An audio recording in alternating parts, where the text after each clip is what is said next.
எவ்வளோ பேர் வந்து டான்ஸு பாட்டுன்னு ஆடுறாங்க.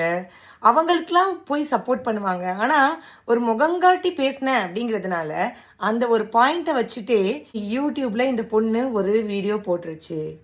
ஃபேஸ் காட்டி போட்டுருச்சுன்னு. ஃபேஸ் காட்டி போட்டது அவ்வளோ பெரிய பாவம்னு நான் கருதலை. இப்பயுமே நான் ஃபேஸ் காட்டி போட்டிருப்பேன்.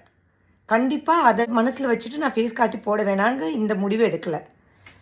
ஆனால் ஒரு சில விஷயங்கள்ல நான் யோசித்து பார்க்கும்போது எனக்கு ஃபேஸை நான் காட்டி போடுறதை விட காட்டாமல் போடுறது எனக்கு பெனிஃபிட்டாக தான் இருக்குது. ஏன்னா என்னால் இன்னமும் ஃப்ரீயாக என்னை எக்ஸ்ப்ரெஸ் பண்ணி பேச முடியும். யோசிச்சுட்டு வேண்டாம் அப்படின்னு சொல்லிட்டு நான் இப்போ இந்த ஃபேஸில் வந்து கவர் பண்ணியிருக்கேன். இனிமேல் என்னோட ஃபேஸ் வந்து கவர் பண்ணி தான் என்னோட வீடியோ நான் போட போகிறேன்.